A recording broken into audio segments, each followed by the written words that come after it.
राजनीतिक गलियारों में और दोनों खेमे पक्ष और विपक्ष के लोग जो हैं वो ये कह रहे हैं कि ये इवेंट मैनेजमेंट वाले लोग हैं और यही लहजा है। कहते हैं कि टेंट तंबू लगाकर और राजनीतिक इच्छा जाग गई है तो इस तरीके से वो नहीं। स्वाभाविक है कि सवाल है कि अगर आपको मुफ्त खोरी की आदत लगी हुई है, मुफ्त में वोट मिलता रहा है और अगर आपकी ज़मीन सरकने लगा तो घबराहट तो होगी ही होगी।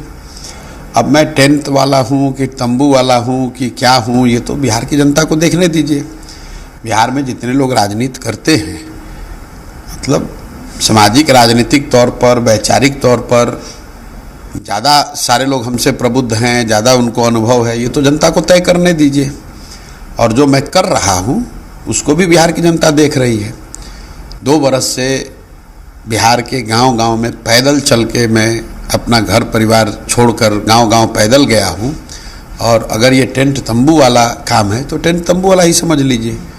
अगर मैं टेंट तंबू वाला हूं, मेरी कोई विसात नहीं है, तो फिर उनको घबराने की, रिएक्शन देने की ज़रूरत क्या है?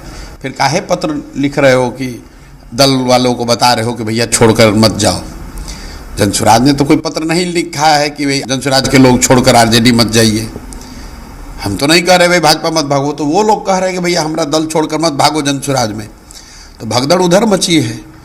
अब उनको अपने लोगों को बताना चाहिए कि भाई तो टेंट तंबू वाले लोग हैं, तुम तो राजनीति करने वाले बड़े विचारवान स्वच्छ छवि के आदमी हो, तुम काहे जा रहे हो टेंट तंबू वाले के यहाँ? तो कहे, बताए उसको, अपने नेताओं को, अपने कार्यकर्ताओं को, लोगों को। जिनके बारे में कह रहे हैं वो लोग ये कहते हैं कि बीजेपी की बी टीम है और जो छद्म तरीके ऐसा है, 30 बरस से जिनका कुछ भी नहीं है, सिर्फ जातीय उन्माद फैलाकर और समाज के एक बड़े वर्ग मुसलमानों को भाजपा का डर दिखाकर अपने घर में लालटेन जलाने वाले लोग ये क्या टीका टिप्पणी करेंगे? जीवन में कुछ किया नहीं, किसी के लड़के हैं, तो इसलिए लोग जानते हैं कि भाई ये लालू जी के लड़के हैं। न मतलब कौन सा पराक्रम आपने किया है जिससे कि बिहार के 13 करोड़ लोग आपको अपना अगुआ मान लें? आप बहुत बड़े पढ़े लिखे विद्वान हैं, या आपने समाज के लिए कुछ किया है, या आप किसी क्षेत्र में जीवन के आपने कुछ हासिल किया हो जिससे बिहार का गौरव बढ़ा हो, बिहार के लोगों के लिए, बिहार के बच्चों के लिए कभी आपने कोई संघर्ष किया हो, कहीं बिहार का नाम झंडा बुलंद किया हो? कुछ तो नहीं किया है। बाबूजी का दुकान है, बाबूजी हटे तो खुद बैठ गए, उससे क्या फ़र्क पड़ना है? और इनके कहने का क्या फ़र्क है? इनके कहने का तो कोई मतलब नहीं है। सवाल है कि जो लोग ये कह रहे हैं, अब उसके लालटेन का किरासन तेल निकल रहा है। उसको मालूम है कि जब किरासन तेल निकल जाएगा तो बत्ती कितना देर जलेगा। तो ये जो आरजेडी दल है, ये इसका किरासन तेल है मुसलमान।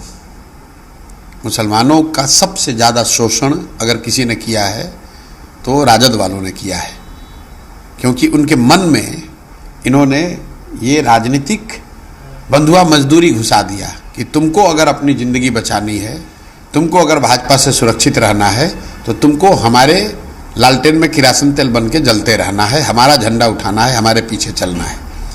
तुम अपने बच्चों की चिंता मत करो, तुम पढ़ाई की चिंता मत करो, तुम रोजगार की चिंता मत करो, तुम अपने समाज के भले की चिंता मत करो, तुम भागीदारी मत मांगो, खाली भाजपा के डर से हमको वोट देते रहो।